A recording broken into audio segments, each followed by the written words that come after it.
Este domingo en Yayo Pinto tenemos una entrevista con un hombre histórico, con un hombre solidaridad, con el doctor Cruz Minian.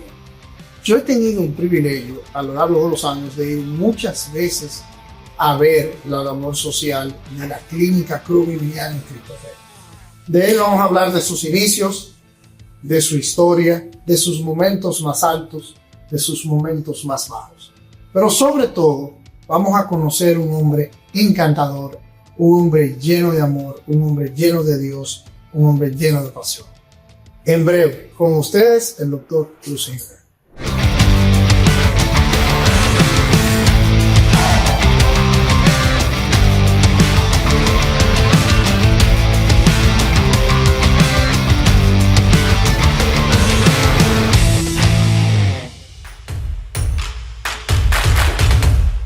Yo hoy estoy regocijado con una persona que goza de mi admiración, de mi aprecio y que todos ustedes conocen. Es un hombre de una gran labor social y de una gran labor científica, el doctor Cruz Minian. Doctor, muchísimas gracias por estar con nosotros. Esta es una conversación que se le puede entrar de muchas maneras. Okay. Pero la primera, doctor, es ¿cómo se convierte un joven que primero quiere ser sacerdote, que después estudia medicina, en este bastión de la solidaridad, en esta celebridad? Ya usted es una celebridad en el país. ¿Cómo usted, de ser un niño que quiere ser sacerdote, se convierte en esta figura, como dicen los americanos, larger than life, o sea, más grande que uno mismo? Bueno, primero, muchísimas gracias, Yayo. Sabe que la admiro muchísimo, que para mí también, le voy a decir tú. Sí, tú temes que yo puedo ser, bueno, no su hijo, pero su sobrino menor. Sí, siento una admiración porque ha demostrado en las funciones que ha ocupado capacidad, seriedad y eficiencia. Que usted me diga eso es como... No, eso lo dice el país entero. Me compromete mucho, doctor. Eso lo dice el país entero, y no porque estemos presentes. Yo no creo que haya un dominicano que pueda contradecir eso que yo estoy diciendo. Así que esas razones me hacen sentir muy honrado con que me invite a este espacio donde vamos a contestar algunas de las preguntas que ustedes tienen presentes. Por eso, a eso iba, doctor. ¿Cómo la labor social, de dónde le surge? ¿De dónde le surge?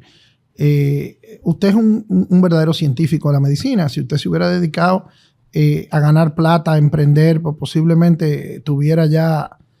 Y usted se ha convertido en un pulmón, en un ícono de Cristo Rey, en un ícono de la sociedad dominicana. ¿Cómo le llega a la labor social? Bueno, mi familia, mi mamá está viva. Vive ahí en Rosmil, frente al antiguo aeropuerto Herrera, frente al parque. 95 años tiene ya. Y desde niño, ella y mi papá se hacía el rosario diario allá. Entonces yo me formé en la iglesia católica, apostólica y romana. Y romana. La gente pregunta, ¿pero por qué si soy dominicano? Es que la iglesia no es dominicana. La iglesia católica a la que yo pertenezco viene de Roma, de un superior que es el Papa. Por eso es romano. Y por supuesto dominicano. Entonces, toda esa noche en mi casa se hacía el rosario obligatorio. Y todos los domingos mi papá con sus 4 muchachitos, una hembra y 3 varones, pues teníamos que ir a la iglesia. Recuerdo aquella primera comunión, qué fecha más hermosa fue eso, la preparación, todo eso yo recuerdo. Entonces, luego a los 13 años, yo quise ser sacerdote. Y Monseñor Camilo, que está vivo en San Francisco de Macorís, en La Vega, el padre Arias, me llevaron al seminario Santo Tomás de Aquino. Ese seminario queda donde está la Camaima hoy, Abraham Lincoln con Bolívar. Ajá. El mismo edificio de adelante. Ahí estudié yo. En la Abraham Lincoln con Bolívar. Pues ahí está el seminario. Sí, sí. No, pero ahí hay una universidad hoy. Sí, hay una universidad. Antes estaba el seminario. Exacto. Todavía el edificio original está adelante. Hicieron un edificio atrás. Entonces, ahí estaba Monseñor José Arnaiz, era rector. Habían 2 seminarios, mayor y menor. El mayor era la parte norte, y el menor la parte sur. En el menor estaba Luis Emilio Montalvo, que es psiquiatra. Ese representaba tutor nuestro. Y en la parte mayor estaba Monseñor Serna. Yo creo que Luis Emilio terminó siendo embajador ante el Vaticano. No, él es psiquiatra. Sí, pero él vivió ahora con Luis Abinader, lo nombró no sabía. embajador. Pero muy buen nombramiento. Una persona mía. Sí, yo lo conozco porque el hijo es muy amigo mío. Bueno, pues entonces, ya terminando el bachillerato que hice ahí, me mandan a hacer la filosofía, porque el sacerdote hace 3 años de filosofía, 4 de teología, 1 de diaconado.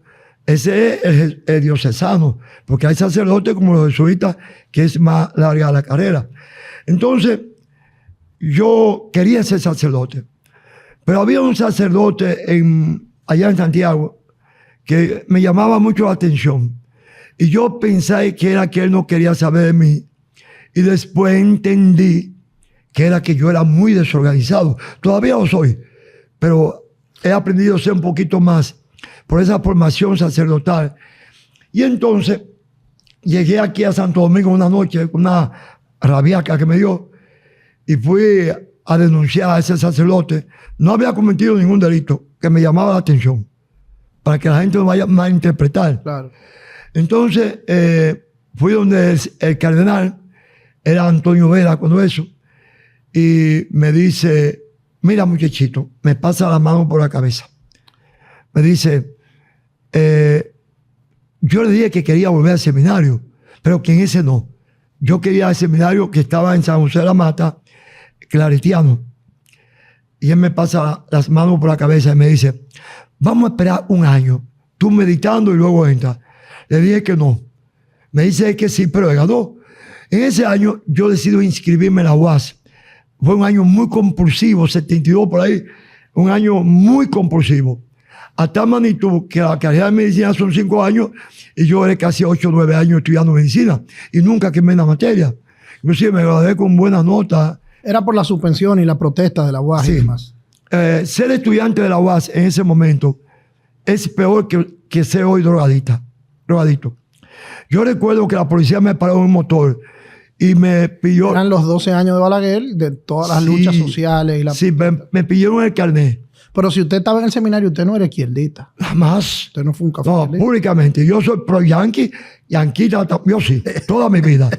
Yo soy dominicano primero. Claro. Pro-yanqui, anticomunista, porque yo estudié para sacerdote. Claro. Y mi formación cristiana está en contra del comunismo. Correcto. Pero entonces me meten preso y me acusan de comunista. Oiga eso. Y me ficharon. Me tiraron más fotos que a Luis Miguel cuando vine acá. Ay, en Plaza. santísimo. Y me amarraron y me metieron en un sótano que hay ahí. Todavía está ahí. Pero seguro era porque ya usted en esa época estaba en contra del gobierno. No. Estaba todavía en el seminario. Fue que me dieron vacaciones de Semana Santa. Inclusive yo tenía la sotana que iba a ayudar a los oficios religiosos a la catedral. Y yo iba para allá. Y entonces me ficharon. Después cuando estudio medicina, me allanan a la casa de nuevo. Pues chisme. Pero mi familia nunca ha sido... Mi familia siempre ha sido cristiana hasta la tambora.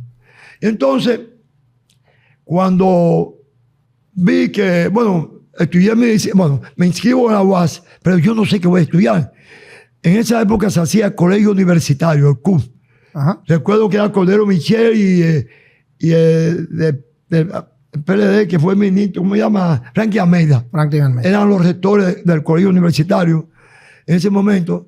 Entonces yo terminé el colegio universitario, que duró 2 años y pico, en vez de 1 año, y no sabía qué iba a estudiar. Quería volver para el seminario. Entonces decidí estudiar medicina, no porque me gustaba, no me gustaba, pero era que yo pensé que más se parecía al sacerdocio. Esa es la razón por la cual yo elijo la medicina. No me gustaba. Y entonces, doctor, ahí cuando usted ya sale de la medicina, ¿cómo vuelve a Cristo Rey? ¿Cómo nace la clínica? No, es que yo nunca he salido de Cristo Rey. Mi papá, cuando teníamos 11 años más o menos, compró, ahí donde está la clínica, el papá de San Emilián, que fue de la policía. Es familia suya, por sí, claro, primo hermano. Su mamá me quería a mí más que a él mismo. que murió el año pasado. Sí, así fue. Entonces, ellos le regalaron a papá un solacito. Costó 200 pesos. Y papá hizo una casita ahí de madera, ahí donde está la clínica. Y entonces, y ahí yo me gradué de médico, con todas las dificultades inimaginables. Y sobre todo a estos muchachos jóvenes, hoy, que hay muchísimas oportunidades, aquí hay decenas de universidades cercanas. Yo tenía que irme a veces de Cristo Rey a la UAS a pies, porque no tenía el pasaje. Me ponían clase a las 7 de la mañana, otras a las 11, otras a las 5 de la tarde. Tenía que pasarme el día entero. Eso es lo que mucha gente hoy, doctor, no comprende, que el logro de las cosas, y yo que he estado muchas veces en su clínica, y que soy testigo de la inmensa labor que ustedes hacen, cualquiera que ve eso puede parecer que eso es fácil. Y muy por el contrario, eso es una escalera de sacrificio que no termina.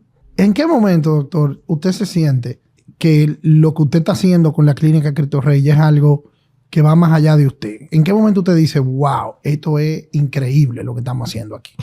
Mira, cada vez que voy a un lugar, veo esas ancianitas, que no me gusta eso, se lo digo ante Dios, porque yo creo en Dios, y eso solamente a Dios usted se debe arrodillar, y que se arrodillan y quieren besarme las manos, porque en algún momento le salvé la vida a ella, a un hijo, porque cuando a un señor, recuerdo que un reconocimiento que me hicieron, varios reconocimientos en Puerto Plata, varios, como 15, en un hotel de lujo allá,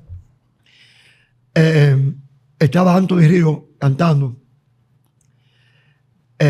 y Anthony Río se arrodilla. Eso fue en Puerto Plata. Lo saben todos los que estuvieron ahí.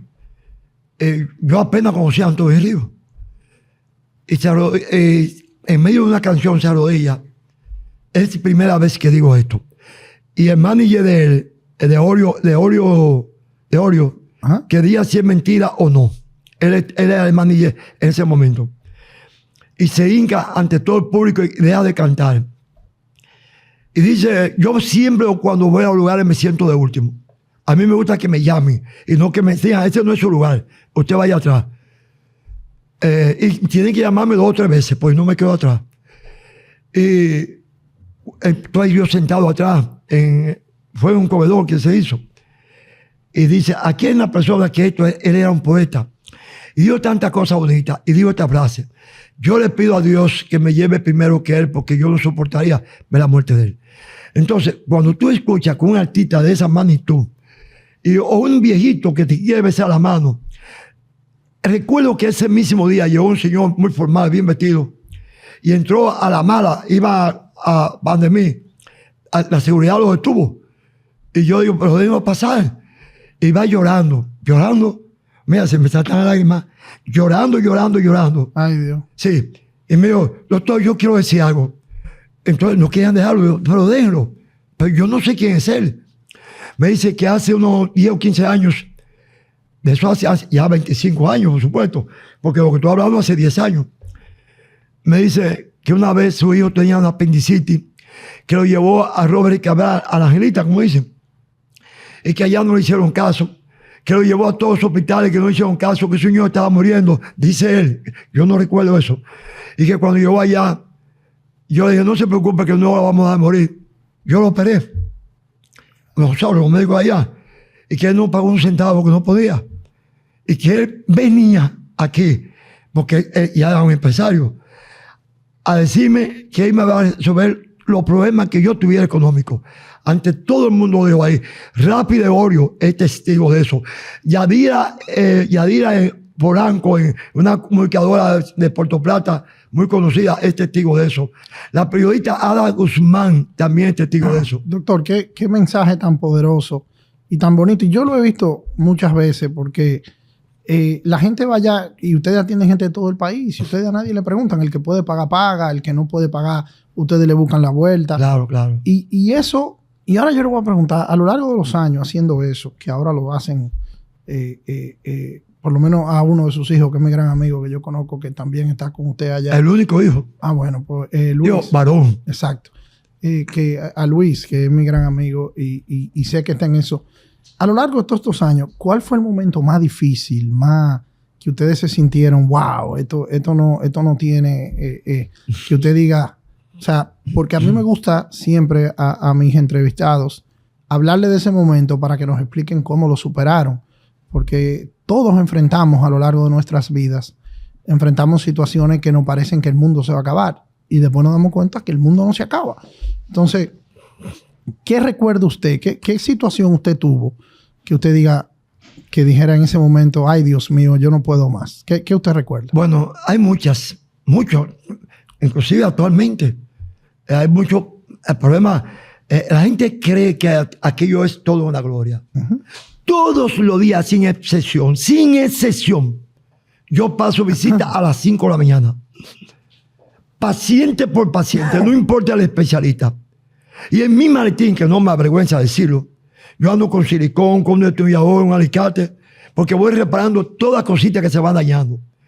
Hay camas en hospitales que el gobierno, nuestro gobierno, o el gobierno nuestro, y porque tienen una patica doblada, la tiran al almacén, se daña. Allá no se daña nada porque yo vivo resolviendo. Entro baño por año para ver si hay un inodoro botando agua, porque esa agua que yo estoy desperdiciando le hace falta a otro. Son principios cívicos, moral y cívica, lo que yo aplico. Y por supuesto, la moral y cívica especialmente empieza con la creencia en Dios. Entonces, si veo que hay bombillos encendidos innecesarios, le llamo la atención al personal. Un aire prendido innecesario. O sea, voy mirando todas esas cosas porque los recursos se gastan, no se derrochan. Entonces yo he vivido muchos momentos por cosas que me han pasado, sobre todo la construcción de la clínica. Ahora mismo yo vivo un momento muy difícil, muy difícil. Recuerdo que estaba haciendo un edificio en la parte de atrás y como yo no tenía forma de supervisarlo, me engañaron, el ingeniero que estaba haciendo eso me usó arena de minas, que no es para construir. Yo era la primera planta, la segunda, iba por la tercera. Entonces cuando yo me doy cuenta de eso, busco un ingeniero, me recomendó una persona llamada, voy a decir el nombre aquí, Luis de León, pero no Luis de León es el profesor, es uno de los acarizos que creo que era diputado, no sé, o un primo hermano de él. Y me invita, me recomienda un ingeniero que hace los puentes. Yo creo que él. Pues ese señor cogió y tumbó 3 columnas del edificio y le iba a tumbar la 4ª. Cuando yo vi eso, dije, pues este hombre tiene problemas serios. Entonces, busqué un ingeniero de verdad, constructor, se iba a derrumbar aquello. Entonces, ese fue un momento difícil. Otro momento difícil, yo recuerdo que fue una vez que cuando Balaguer, yo denuncié que vendían la medicina como yuca y batata. Entonces era ministro Bello. Me mandó a buscar preso. Yo no fui. También otro momento fue otro general llamado Miguel Ángel Esteban, que era general. El gobierno americano me donó un hospital a mí, un hospital de Estados Unidos, pues ya el trabajo se conocía. Y yo dije que no, porque eso era demasiado para mí, y yo puse 4 hospitales más.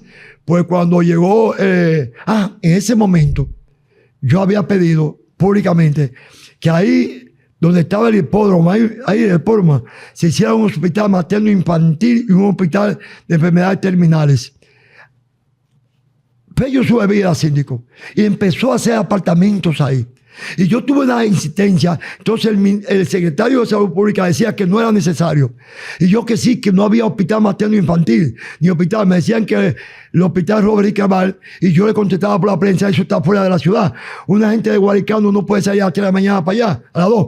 Y entonces vino una polémica con la prensa, nos usó, y él me mandó a buscar preso. Y yo dije que yo no iba, que fuera él a buscarme. Porque yo tenía a toda mi gente en Cristo Rey. Era muy difícil. Él podía mandar 20 guardias, pero todavía hay 100,000 personas. Entonces yo contaba con ese pueblo. Entonces hasta que Balaguer le dio al señor Charlie Duló. El hijo de Charlie Duló trabaja con Ropi Roja en la comisión barrial. Exacto. La comisión barrial. El doctor Duló trabaja con Ropi Roja. Él es testigo de eso. Entonces sale Balaguer y dice, vamos a complacer a Cruz y Miñán, se va a hacer la Plaza de la Salud. Fue por mí que se hizo. Pero, y la verdad es que Por mí que se hizo. Pero yo no quería esa plaza hecha con los cuartos de los pobres para atender a los ricos. Yo quería un hospital hecho con los cuartos de los ricos para atender a los pobres. No se apure que para allá vamos. Algún día lo haremos así. Pero mire, la verdad es que usted es un hombre difícil de entrevistar porque es que me da trabajo interrumpirlo con todas sus historias y todo lo que usted cuenta. En cada uno de esos momentos, cuando lo mandaron a buscar preso, cuando tuvo esa dificultad, ¿por qué usted sigue para adelante? ¿Qué usted encuentra? ¿O cómo usted busca la motivación para no retirarse, para no dejar de hacer lo que usted está haciendo? ¿Cuál es su motivación? Un infinito que es Dios. Amén. Es el único camino que yo sigo. Por encima de la patria. Por encima de Juan Pablo Duarte, Sánchez y Mella y mi mamá y mi papá. Dios. Qué bonito. Y una cosa, doctor, que yo quisiera que usted nos cuente. Yo recuerdo, yo fui, al igual que usted, de la primera gente que me dio pandemia y la que me dio el COVID-19. Sí. Y yo recuerdo cuando a mí me dio el COVID-19 que la gente, y yo estaba pasando por un momento muy, muy especial y no se entendía lo que era la pandemia, ¿no? O sea, era una cosa como que uno no sabía y había que tomarse 16 pastillas, que yo todavía estoy convencido que esas pastillas te hacían más daño que el virus. Por supuesto que sí. O sea, era mejor no hacer nada. Mucho más dañina. Y usted fue uno de los pacientes famosos del COVID-19. Sí. Usted prácticamente en la sociedad dominicana prácticamente lo despidió. Sí. Hábleme un poco de ese proceso del COVID como paciente y como doctor esos primeros días. O sea, ¿cómo ustedes manejaban eso? ¿Qué pasaba en la clínica? ¿Qué le decía a la gente? Hábleme un poco de esa experiencia en la pandemia. Bueno, yo soy un médico que trabajo con 8 médicos en la mañana y 8 médicos en la tarde. Un médico está supuestamente a ver 20 pacientes un día. Y yo le aseguro a ustedes que yo veo más de 200 pacientes diarios. ¡Wow! Ya allá, a las 5 de la tarde, hay pacientes haciendo turno para el día siguiente. Mi secretaria, que es la misma cuando yo empecé, nunca, te lo digo ante Dios, me ha entregado 2,000 pesos. Nunca en 40 años. Porque viene uno y paga 400 pesos, que es lo que cobro. Pero al otro hay que darle para el desayuno, para la comida, o el niño, así es que trabajo yo. Y no voy a cambiar, porque esa es mi forma de yo trabajar. Y soy así, me siento bien así. Pero además, su riqueza es el cariño que le tenemos todos y todas en este país. Entonces, recuerdo yo que estaba consultando y llega un señor muy decente, Alberto Amengual, de un programa Sea Usted Jurado. Sí, yo lo conozco. Sí. Llega allá, pero un hombre muy formal, pero llega en una calidad histérica y se hinca ante mi escritorio lleno de gente. Yo pienso que está malo de la mente. Doctor, yo me voy a morir y quiero que usted queme mi cuerpo y que la ceniza la tire en el mar. Digo, Amengual, ¿qué pasa? Sí, doctor, me voy a morir. Digo, Amengual, a mí hay que enterrarme como se enterró a Cristo. Ay, no, yo no permito ver mi cuerpo lleno de gusanos. Por favor, se lo suplico. Con lágrimas, Alberto Amengual. ¿Y qué era lo que le pasaba? Nada. Pero se murió al día siguiente. Jesús Santísimo. Sube 13 de marzo y murió el 14. Wow. Yo tenía una fiebre enorme en ese momento. ¿Ya ahí usted tenía COVID? No, tenía dengue. Pero aún así trabajando con un frío enorme, el aire apagado, con la bata puesta, un frío enorme, con un dolor en el cuerpo, tomando calmante. ¿Qué pasa? Me sigue la fiebre. Entonces voy y levanto el cuerpo a su casa. Fue en su casa que murió, cerca de acá. Y el domingo fui al velorio, que fue la Blandino, estaba el Sirio Veloz Burgos. Claro, que trabajaba con él en un programa. Era muy amigo. Sí. Entonces, él me dice que yo lea algunas palabras. Recuerdo que tenía una fiebre que me estaba poniendo loco. Salí a comprar un calmante en una farmacia y de ahí me fui a repartir alimentos. Yo no sé cómo. Yo siempre preparo alimentos de lo que me llegan, suponen que me llegan medicamentos. Y ese día había ya un furgón de ese arroz, preparé como 500 fundas, ya 8 funditas. Y entonces le digo al chofer mío en una camioneta, vamos a repartir esta funda. ¿Para dónde? Yo no sé para dónde. Yo que sé que terminamos un batey de San Pedro Macorís. Y ahí repartimos la funda. Después de eso yo llegué a mi casa y yo no supe más de mí jamás. Jamás, yo no supe nada. Yo no supe cuando llegué. Me internaron en mi casa, pero no sabía si tenía COVID todavía. Entonces me hacen la prueba de COVID y doy positivo. Tenía una tos terrible. O sea, usted le dio dengue y COVID al mismo tiempo. Sí, o COVID y después dengue ahí mismo. Más 7 o 8 días sin comer nada. Entonces me puse rabioso. Yo no soy rabioso. Entonces alguien me preguntaba, ¿cómo usted se siente, doctor? ¿Y a usted qué le importa eso? De que yo contestaba. Estaba furioso. Y nadie se me podía acercar. Entonces en mi casa pusieron, porque tengo la facilidad para eso, una unidad de cuidado intensivo, con oxígeno puesto, la saturación, e inclusive tenía un ventilador en mi casa, porque no había lugar para internar pacientes con COVID. Pero yo estaba rodeado de 10 o 12 personas esas de barrio, bebiendo romo, otros oyendo música, y yo acostado arropado en un mueble, ahí, y tosiendo. Ahí a ninguno se le pegó el COVID, a ninguno. Oye esto. Entonces, ya el domingo siguiente, el lunes 23, ya pierdo el conocimiento. La saturación de oxígeno estaba en 60 y pico, ya eso es muy grave. Claro. Entonces Sí, porque lo normal es 90 y pico. No, 100, sí. 95 a 100. Entonces me llevan, no había lugar donde internarme. Solo estaba el hospital de San Isidro, pero no había cama. Entonces, el doctor Gómez, un médico muy bueno, pudo habilitar una cama en la Plaza de la Salud y ahí me internaron. Recuerdo cuando llegué, yo llegué caminando, pero a partir de ahí yo no recuerdo nada. Lo único que yo, en un sueño que tuve, y si miento ahora, Dios dice los mandamientos de la ley de Dios, que el peor pecado es más grave, es tomar el nombre de Dios en vano. Falso testimonio. Falso testimonio. Y en nombre de Dios lo voy a decir. Y es que me castigue si estoy mintiendo. Lo único que yo recuerdo es todos esos días, 2 semanas, 14 días, intubado, con un tubo metido por la boca, muerto, donde habían anunciado mi muerte. Yo recuerdo que estaba yo acostado en un salón muy bonito. Me acuerdo de la cariástide del palacio. Pero yo estaba como un pedestal así, acostado de espalda, en pantalones cortos.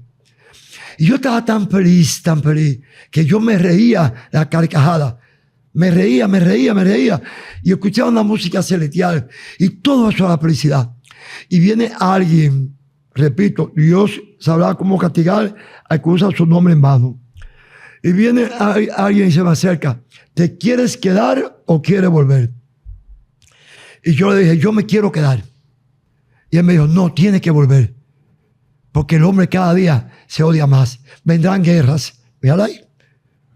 En el 2020 no había guerra. No estaba ni Israel, ni estaba Ucrania. ni Ucrania, nada de esas cosas existía.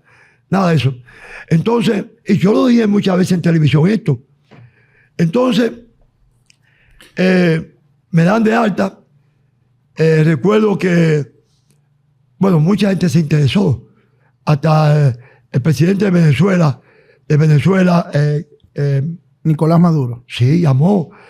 También se interesó el mundo, porque sí, yo recuerdo el presidente. Había un pelotero que es muy amigo mío, a partir de ahí yo no lo conocía, Nelson Cruz. Se puso la franela, doctor Cruz y Miñán, y jugó con ella. Eso causó un impacto tremendo en Estados Unidos, porque aparte de que era famoso, porque él se puso doctor Cruz y Miñán. Y eso causó mucho revuelta, hasta tú que muchas emisoras, tanto aquí en España, en Argentina, Puerto Rico, pues hicieron cadena de oración. Y eso parece que Dios dijo, parece. Yo respeto mucho la decisión de Dios. Voy a devolver a este hombre, porque tanta gente orando, hay que escucharlo. Y gracias a Dios que lo hizo, doctor, porque yo recuerdo esos días que pensábamos que usted se nos iba.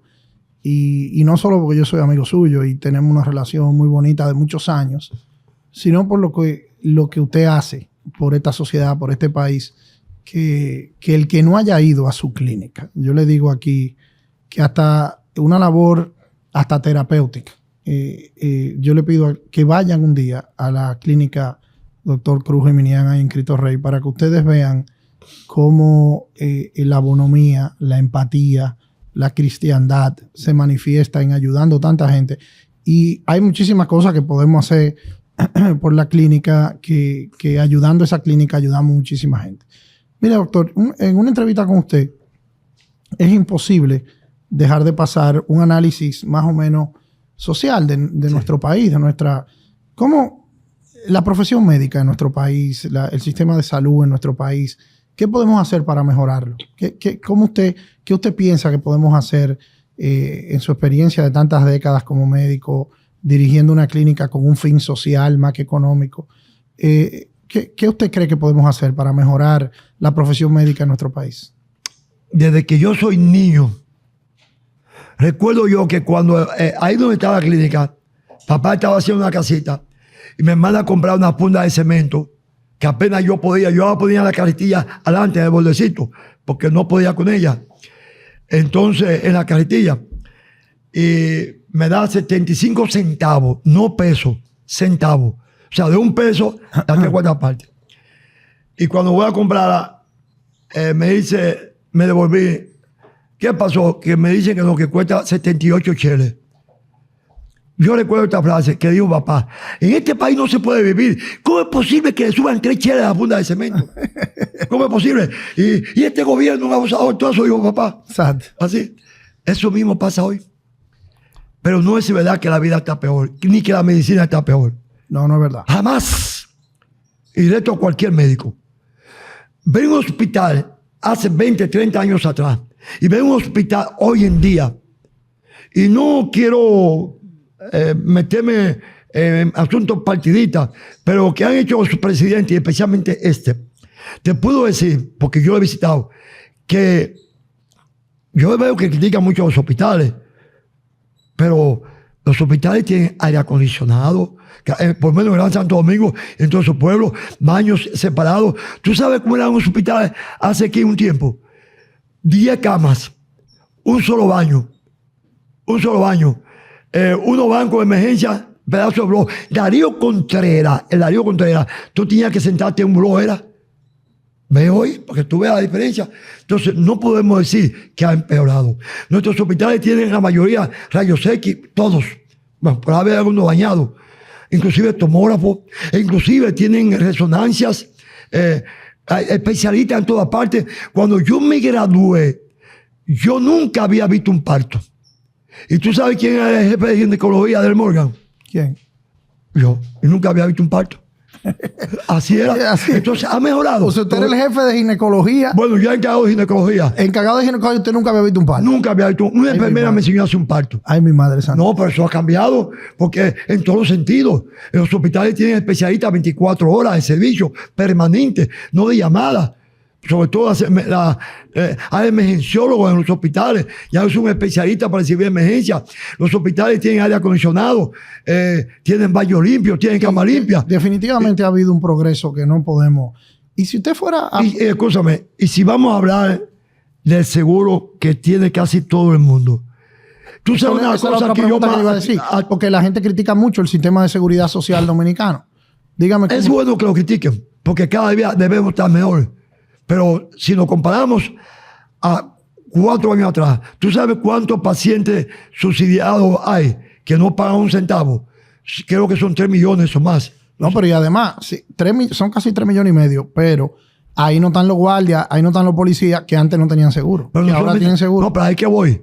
¿Tú sabes cómo eran los guardias? El abuso con los militares que se cometía aquí, abuso criminal. Tenían que ir a ese hospital de la Fuerza Armada. Y ahí eran tratados no como gente. Ahí se trataba bien el general y el coronel. Y si era un raso, le metían 10 días preso. ¿Por qué enfermo? Aunque estuviera enfermo, sí era, y tengo pruebas. Yo quiero felicitar al presidente que le dio el valor. Ya un guardia puede ir a cualquier centro médico. A cualquiera. Aquí ¿qué tenemos que hacer a los centros médicos? Mejorar. Porque la gente va donde te ofrecen calidad, servicio y hostelería. Si tú no te adaptas a esos nuevos tiempos, va a desaparecer.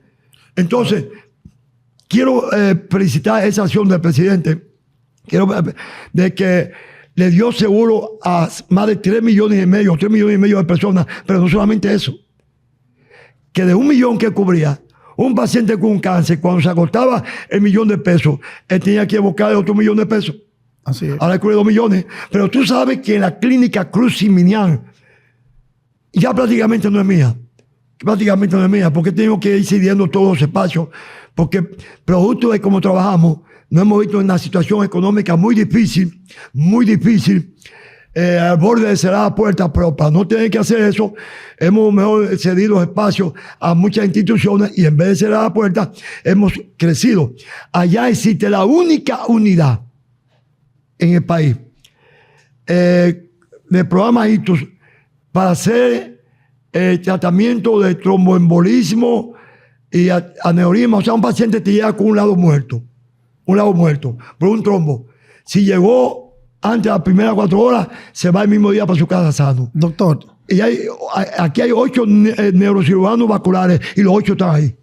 Doctor, uno se maravilla oyendo sus historias y todo lo que usted nos cuenta. Si usted fuera a decir ahora mismo, ¿cuál es la principal enfermedad que sufrimos los dominicanos? ¿Cuál usted diría? Atención, estrés psiquiátrica. El estrés psiquiátrico.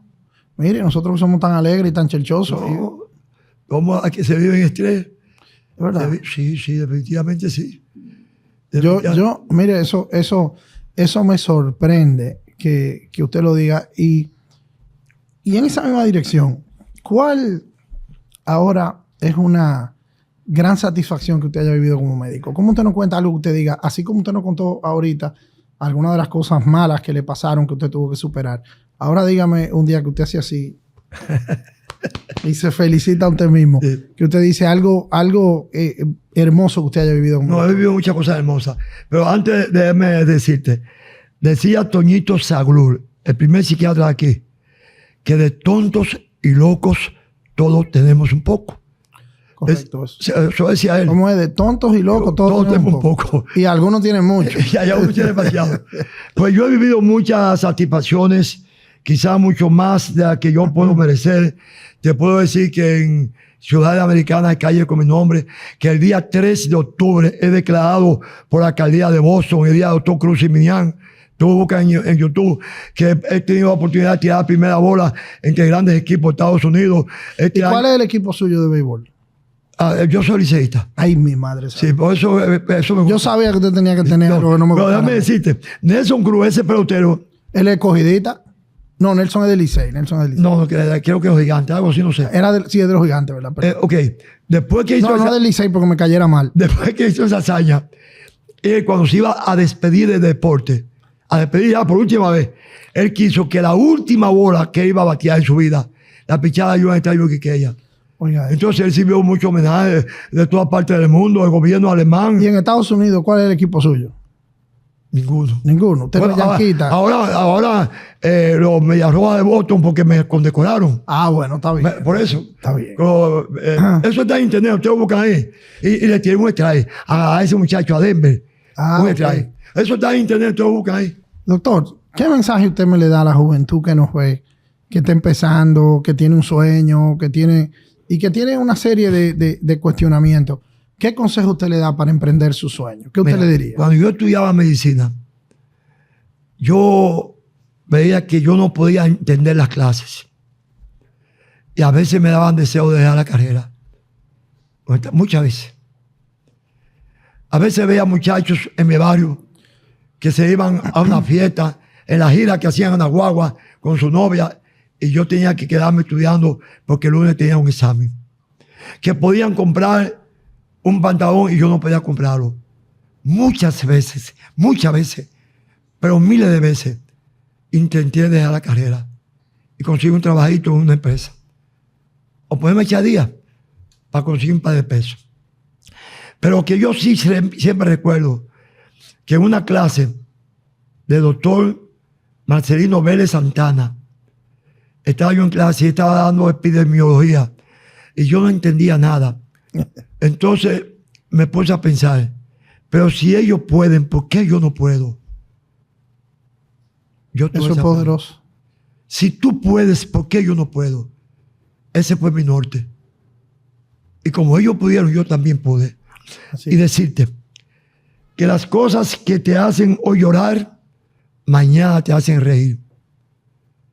Tienes una novia que te votó hoy, pero en 10 años ya no te interesa nada.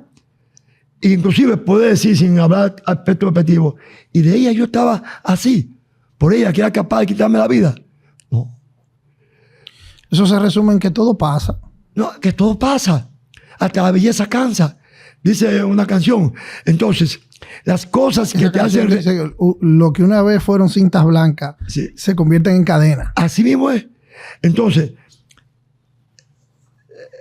tomando en cuenta ese mismo tema, yo siempre decía, si él puede, yo puedo. Y te decía, no hay trago dulce si tú no conoces el amargo. Nadie puede reír si no ha llorado. El niño nace llorando, con razón, Claro. porque hay muchos golpes que le dan. No, el tipo sale y le entran a patada de una Una patada y mete una manguera por la nariz, le mete una inyección por aquí, le mete una... No tiene media hora en la tierra y ya le han dado una golpeada. Estaba calientico en el vientre de su madre, donde no tenía que abrir la boca para respirar ni para comer. Ahora de repente, ¿qué hace? Llorar. Pero viene la madre, lo acaricia, lo pone en su pecho, lo abraza y aprende a reír. Nadie puede reír si no ha llorado. Aprendan eso. Yo creo que sí. Y yo tengo un primo hermano que quiero mucho, que cuando era muy chiquito me decía, Yayo, el que no sufre en la vida no llega a hacer nada. No es cierto. La verdad, doctor, que esta entrevista me llena de muchísimos sentimientos. Le agradezco estar aquí. Me comprometo a darle seguimiento, a ver en todo lo que le podemos colaborar y sobre todas las cosas, en que usted sea una de las gente que uno va siempre a pedir consejo y a tenerlo cerca. Que Dios me lo bendiga mucho y muchísimas gracias. Y cuando te caes, que te vas a caer. Yo me he caído muchas veces. No importa cuántas veces te caigas. Lo que importa es que te puedas parar. Y siempre hay una oportunidad y Dios te la da. Amén. Muchísimas gracias. Y la verdad es que hoy es un día que lo único que queda es darle gracias a Papá Dios y nos vemos el domingo que viene. Dios quiere.